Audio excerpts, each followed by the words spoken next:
Hello, and welcome to Serious Insights for Admins. I'm your host, Kristi Campbell, the senior admin here at Cirrus Insight, and I'm joined today by the CRM recruiter, Chris Hopper. Hi, Chris. Hi, Kristi. And we're going to be jumping into LinkedIn profile tips and working with a recruiter, and just seemed like a great way to kick off a new year. So, Chris, can you tell me a little bit about how you got started working in recruiting? Sure. Thank you, Kristi, for having me on the show today. Chris Hopper out of Houston. I've been recruiting the Salesforce space for a little bit over 5 years now. My career is one that's pretty unique for probably most recruiters. I had been into IT CRM delivery for about 15 years prior to getting into recruiting. And so I was previously an architect and a technical PM and a business analyst and a developer doing all things around Siebel CRM for the first 15 years of my career. Was an independent consultant for a number of years. And then decided to leave the day-to-day delivery and get into the recruiting. I had a friend of mine who ran a recruiting company here in Houston, and he had staffed me on projects. And then he asked me if I wanted to work on CRM and Salesforce because it was a hot technology, and I had the foundational understanding about CRM and was able to kind of train myself around Salesforce and be able to kind of break into the market, try to build a brand around myself, was able to network back with Accenture, which is one of the companies I worked with for a number of years. Hmm. And they had given me some Salesforce dev roles to fill. And it was very challenging. And so I knew there's going to be a lot of opportunity out there for years to come when it came to Salesforce talent, just because of the amount of demand that has grown over the years there. And the scarcity of finding good Salesforce working professionals. That's awesome. It's a really unique perspective, I think, of understanding truly the roles that you're trying to fill. Right, right. And, I was a career counselor for a number of years at Accenture. Part of the role was being a manager there. And so it really resonated with me to help those that were kind of up and coming and trying to figure out their career paths and having meaningful conversations with them about what they can do to help them make themselves achieve certain goals and more marketable in the job scene. And so that's another way that I'm able to give back as a recruiter, not just direct placement for clients, but also helping the newcomers figure out their path and their walk of their Salesforce careers and review resumes, maybe do mock interviews and help them connect with others just to help them make it a little bit more successful that they can be. Yeah, it's a great point. One of the things I really enjoy about you is your LinkedIn feed, right? I think you do a lot of great work to get people thinking and promote content instead of kind of just, barfing offers into LinkedIn messages, which I feel like is a lot of what I get, especially after, you get a certification or, you've got certain milestones. For me, becoming an MVP, right, really increased the Right. um, not the relationships, right, but the just kind of the offers coming in from left field, from things that don't really actually apply to what I do. So you mentioned kind of both. So how do you have any recommendations about finding the right recruiter, or who, kind of at what step in your journey you should be looking to work with a recruiter? Yeah, and it's different for everybody. A lot of people, if they have a position and they're happy, there's no sense of really, they probably feel like there's no sense of really building relationships with recruiters because there's no need to do that at that time. But, there's an old saying that says, dig your well before you need it when it comes to building relationships and having relationships with recruiters or hiring managers or those in the ecosystem. And so, it's always good to say, hey, Chris, I'm not looking right now, but here's where I'm currently at. 6 months or 12 months down the road, let's have a conversation because I think I'm going to be looking for something different. I don't really see my career going the right direction long term here. And having those checkpoints with recruiters, because you never know, they could have an opportunity that's sitting on their desk waiting to be filled. And it's a lot about timing, being in the right place at the right time. I've been able to fill positions and getting people to a better salary, to a better position, to better skills, to be able to grow their career because they had pinged me and I just happened to have a position that was a perfect fit for them Mm.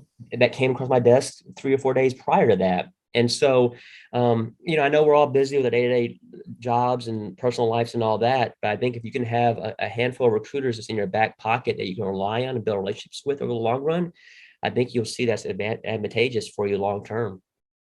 I think it's interesting.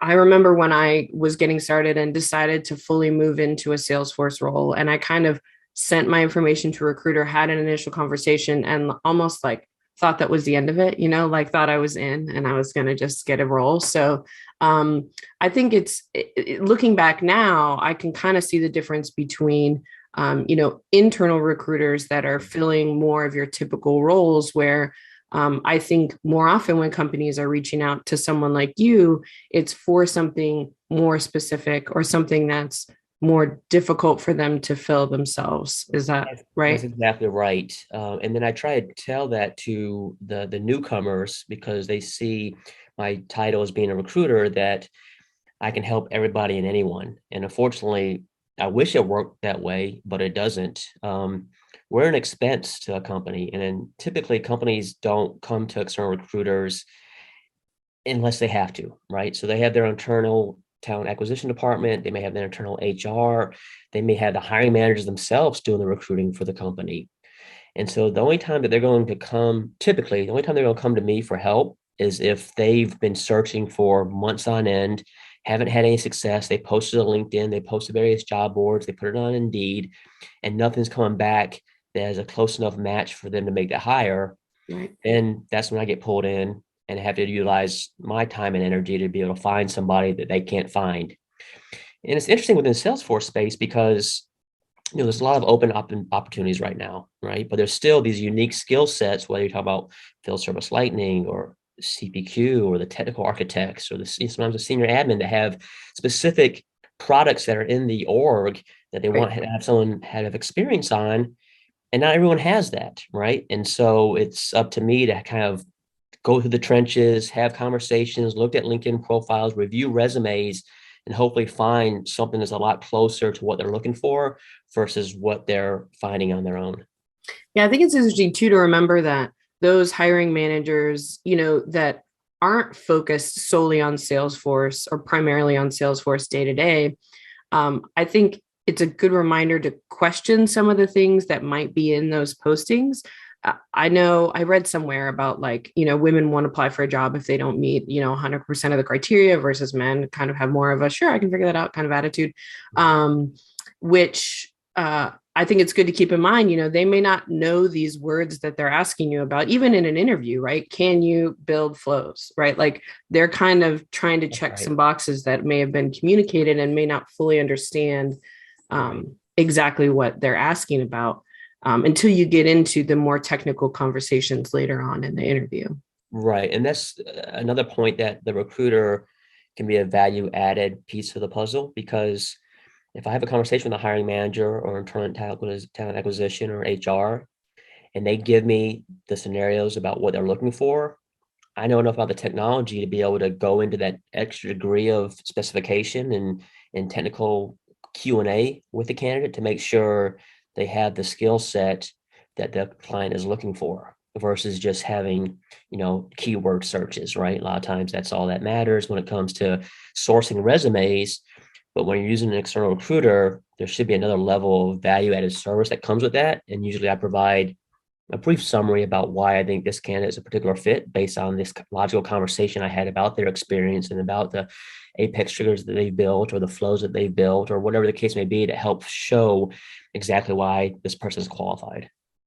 That's great. And I'm assuming too, sometimes people are coming to you to fill roles and are, looking for, an admin that has written triggers, right? Or like kind of helping to right size some of those expectations around what those skills really should be at different levels. Yeah, I get pulled in for more of just consultation, right? Just a case of where I've been and been a consultant. And so I'm able to take those soft skills and apply those to the recruiting space. And whether it's about salary conversations, around skill set, around industries, whatever the case may be, I enjoy having those conversations with clients or even not clients, just random people that find me on LinkedIn, just talk to a little bit more about the Salesforce space and how to help them fill positions because maybe their job description is too generic. And I say, well, I'm going to give you a little bit of insight that it may take you 3, 6, 9 months to fill that position the way that you've written it. Maybe Mm, you want to make some of these as nice to haves versus must haves to hopefully get some additional traction on this. interesting. So you mentioned that, primarily from the sourcing side, you're working with, more advanced kind of placement levels because that's what companies bring in a recruiter for. Right. In terms of the new people that do reach out to you, kind of what recommendations do you have for them to make them seem attractive to those hiring managers? Yeah, I'm a big fan. I've preached on this for years about showcasing your work and showcasing your skills because certifications and badges can only get you so far, right? And so when everyone else has the admin cert or the platform app builder cert and our Trailhead Rangers, right, then the bar is set at the same level for everybody. Where you differentiate yourself is being able to build custom apps on the dev platform and be able to showcase that, whether that's writing an article about it, doing some YouTube videos, things to be creative, because those are things that are very unique to your analytical and creativity skills that are going to differentiate you versus a standard certification or badges. Things that everybody has access to doesn't show any kind of differentiation. And there's been plenty of success stories around this, that people that have been able to showcase their work and build some specific apps that may pertain to their personal life, or maybe their current position somewhere else, not doing Salesforce, or maybe something else that they were doing in the past. They apply standard Salesforce principles to building custom apps and being able to showcase that. It shows that you're willing to put yourself on the line, be a little bit uncomfortable with your abilities. And I think a lot of employers want to see that in somebody. Yeah, I definitely think the ability to add badges directly to your LinkedIn from Trailhead is a mixed bag. I feel like when it first started and there was only a handful, right, it was a little more, early adopter. But now I think it's so prevalent that focusing on super badges or, projects, kind of some more involved things can be helpful, but you want to make sure that there's not too much noise. But I agree. I definitely think that showing, especially because you can get a dev org, Right. you can build an experience cloud community, right? Right. So that you could walk through something with someone on an interview or link them to a site to engage with something that you've done. I know Trailhead is great about providing examples and kind of guiding you through those processes, but I agree too that whether it's something in your personal life or from your current role or your last role, right? How could you have built something that would make it better? And being able to talk through that, I think not only showcases your Salesforce skills, but also your, commitment to trying to enhance user experience and those soft skills that you want in your admin in terms of taking requirements from yourself and Right. building something that you can show to someone. I think is really Exactly. helpful. And I think a lot of times we just have resistance because we don't think it is very meaningful. But before I got into recruiting, when I was a hiring manager, those that brought something other than their pretty face and a resume usually got to the top of the pecking order when it came to making a decision, because they had either written documentation they brought with them, or they had something electronically to show us.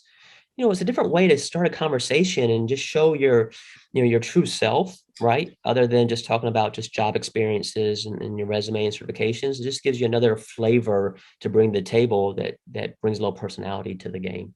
Yeah, and I think it's interesting. I think the perception is that it's the experienced people that are writing the blogs and doing YouTube, and but really, there's always someone that's less knowledgeable than you, right? You started last week, they started today, right? So I definitely think that the learning journey and figuring certain things out, even for me, right? There's new features that have come out that just haven't come on my radar, right? So if you're working through something new, like restriction rules or something that's newer, that's still valuable and interesting, even though you may not consider yourself an authority.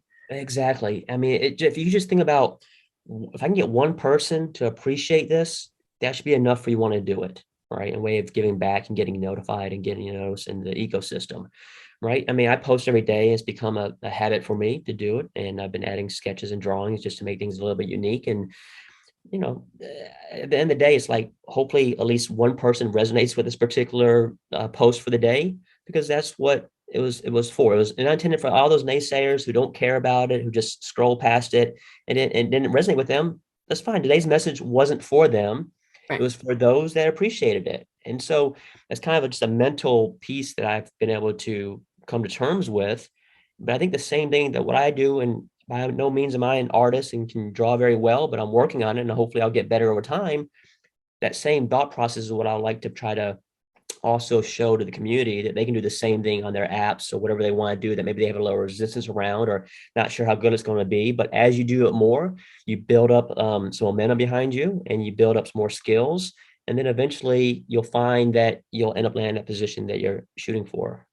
And I think so much of what I remember about taking my first admin cert, which has been a few number of years, but I had been an admin for a little while since then. And so I went back to when I did this thing, did I get an error? Like, how did I end up having to do that? Right. So there's, to me, just getting in and building those things can help reinforce the things that you're, book learning, right, that you may be experiencing, which again is then translates to what you're going to be doing in the role, right? Exactly. And the one thing that I just told someone yesterday, if you're working on a pro bono project or doing some volunteer work, at the end of the week, debrief with yourself about the things that you worked on, right? Because you need to be able to take those things and be able to add it to your resume, add it to your LinkedIn profile. I think much of the time we're so busy doing that we don't spend enough time reflecting, Hmm. right? And to be able to reflect on those things, because those are the things that you've done well and you've shown value. Why not be able to take that stuff that you've done and be able to translate it on paper on your LinkedIn profile, maybe even post about it to be able to show others your capabilities? It's really interesting. I remember back in the day when I printed out some pages of like little sections of like things to remind my that I had a phone interview, that I got to spread them on the desk and kind of was There you go. referencing stuff about Exactly. myself, which seems awkward, but you don't necessarily remember the project on the fly, right? Or the challenge. I run into things I've done in an org I don't remember doing. So, um, Yeah, exactly. And like, even if you have a list of questions that you want to ask at the end, I mean, showing that you prepared and you've done your research and you reviewed the company and you had some questions and big deal. You're looking at your notes. I mean, at least you have some notes with you and you have right. something to showcase versus just kind of trying to remember it all in your head, which doesn't really, I carry a notepad everywhere I go. I think that's just the way that my mind works. And I don't care if it's old fashioned or not, because it works for me. And I think it worked for anyone else as well. So you mentioned the keywords as a kind of a thing. Do you have Yeah. any, quick recommendations of, based on the tools that recruiters can use on LinkedIn specifically, to kind of differentiate? I know we mentioned that you shouldn't use LinkedIn kind of as your only differentiation mechanism, but Right. to kind of make your profile stand out. Stand out. Yeah. One thing that I'm seeing on profiles is if you're currently working, a lot of times you don't have your summary about the work that you're doing in your current position. You have summaries that you've made in the past for past positions. But let's say you've been somewhere for 6, 12, 18 months, and that's just blank, and just you just have the position listed and not any of the responsibilities that you're doing. Hmm. If you're going into the job market soon, you might want to go ahead and start updating that part of the job responsibility that you currently have. And sometimes we just forget about it because we're currently on a position and we just haven't updated our profile since the last time we landed a new role. Right. But something to think about is also keeping it up to date, I guess, is my point, on your LinkedIn profile. As far as keyword searches, I think a lot of it's very point as far as what we have on our side, and the LinkedIn Recruiter tool that I use, Hmm. where we can search by location, if it's full-time or contract, how many years of experience. I don't always use titles anymore because a lot of people may not have Salesforce admin as their job title. They could be Right. called 1,000 other things. So what I'll do is usually leave the title blank in my search and just do keyword searches, right? And so whether Interesting. it's around flows or reports or validation rules or Apex and triggers and API and REST, things like that. That's usually where I'm zoning in on, because I think I'll get a better pull back as far as candidates that have the skill set that I'm looking for and may just not have the title match that necessarily this new company that I'm working with matches the particular candidate, because their title becomes something totally different. And that is looking at keywords in job descriptions of the history of jobs that you've had. Yes. So what that does is in LinkedIn Recruiter, if I do a keyword search, just going through all your profile basically and looking for to see if you have those skills listed either in your summary section or under each of the job descriptions that you've worked at, or even on your skills section, right, of Mm-hmm. your skills and Mm-hmm. endorsement section. Any of those areas, it looks for that keyword search. And when the profiles come back to me, each profile I look at, it highlights where those keywords are located within an individual's profile. Interesting. I also, I think personally, the headline to me is a like underutilized because it can auto populate, right? Just like in Salesforce, right? When something auto populates, it's easier to ignore. Right. I think changing that up a little bit to give it some personality, I think can be, especially if you're looking at a list of people and kind of that's the first thing that you see. I think that can be a For sure. I like the headlines. I like the creativity. I see some very unique summaries as well. mm, Um, because technologists get inundated by recruiters quite often, right? And a lot of recruiters don't look at the full profile of somebody. And a lot of times, I'm sure you've seen this and many others have, is getting pitched a position that has nothing to do with your background, right? And I saw one guy's profile. He was a developer. He said, and he had a pretty long diatribe as far as his summary goes. And the last line says, if you read this far and you can write down, you can in your reach out to me, say monkeys like bananas, then I know that you've read my profile and that I'll respond back to you. Right. And so it's just a unique way for him to make sure that if he doesn't see that in someone that reached out to him, that he knows that recruiters are just generically spamming him with job descriptions or job positions that aren't really applicable to his skill set. I'm a little bit different. I don't go for the masses. I try mm, to spend a lot of time on the profiles, making sure that it's a pretty close fit to what I'm looking for. And then even when I reach out to somebody, I can say, hey, Kristi, I'm not sure if this is a good fit for you. I think it is based on my analysis of your LinkedIn profile and the job description. What do you think? Right? I try not to make any false assumptions when I reach out to people that are actively looking. Because sometimes, your profile may be a little bit not as transparent to me, and maybe I can't pull out what I'm looking for. So I'll go back to an individual to ask them if they meet these particular skill sets, just to make sure we're on the same page. it's a good point too. I think the volume piece, I think, there's nothing wrong with saying you're no thank you, you're not interested, right? Or saying that doesn't really apply to what I'm looking for, right? Giving that feedback, I think is Sure. like having some grace, I think, from the recruiter side, of like hopefully they're trying their best, Yeah. but And then I can say, okay, I understand, Kristi, thanks for letting me know. If you don't mind telling me what a good fit looks like, then maybe something will come across my desk in the near future that I can present to you that's a better fit. Like I I'll always just try to keep the dialogue open a little bit. If I feel like there's the ability to help somebody who's willing to help me help them, so to speak. right. Um, Sometimes I get ignored, or sometimes it's a done deal and they close the conversation, which is fine too. That's just part of the process when it comes to Right. recruiting. But I think if you're a job candidate and someone reaches out to you and you look at their profile, recruiter's profile, this is something I also advocate for, is look at the recruiter's profile. They Mm. seem active. Do they seem like they're giving back? Do they seem like they're a contributor to the ecosystem? Is it someone that you think would be worth your time to form a small relationship with and have a conversation with? If so, then maybe you want to say, hey, Chris, sorry, this position is a good fit for me, but here's what I'm looking for instead. Right Right. now, if you feel like you're getting spammed and they're ticking you off because of how bad the reach out was to you, then maybe you don't want to waste your time. But I Right. think in these other situations, it may be worth it long term. Yeah. Good. Circle back. Have a few recruiter connections in your pocket to so that you are prepared. Just like you can't just do the networking when it's time to get a new job, right? You've got to kind of build That's that for sure. foundation. That's right. And LinkedIn and Twitter and and the social network gives you the opportunity to do that. And I'm not saying you got to be so insane about it and post 3 times a day or even daily like me, but every once in a while, a few times a month, maybe just get out there and like some people's posts or post something of yourself, just to kind of stay active, I guess, instead of just waiting until 2, 3 years go by and say, hey, everybody, I'm looking for a new position. Can you help me? It's like you haven't built any, you really haven't Credibility. earned, I don't say earned because that's kind of being so Sure. mean about it, but you kind of have to give a little bit to get a little.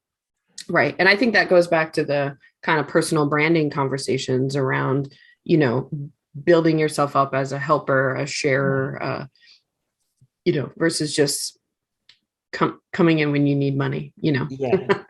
Yeah. And then sometimes that's how we get looked down on recruiters as well, because at the end of the day, we're in sales, right? Recruiting is a sales position. And the thing that my mission over the last 5+ years is to try to remove the bad juju that's around sales, because a lot of people don't appreciate sales and recruiting, especially when they get spammed and it's a waste of their time. Right. And so I can just do what I can do that I can think of creatively, from a creative side, to be able to show that not all recruiters are bad, not all of them are sales and just commission driven. At the end of the day, it's about trying to figure out ways to help those that are looking for help. I like it. And again, I love that you are sharing content and kind of really staying in touch with the Salesforce Pulse, I shall say, which brings me to our ad minute segment. So when you obviously not as an admin, but when you're taking a minute for yourself to kind of keep up with what's going on with Salesforce, have you read something or seen something interesting recently that you would recommend? Well, I just read that Shannon Tran posted the developer checklist. I think it was last week about best practices, really, and that I bookmarked that. I think that is a great up to date checklist around development. Because I used to be a developer, so I still try to follow Apex and understand the most I can around LWC and what's evolving around Salesforce technology.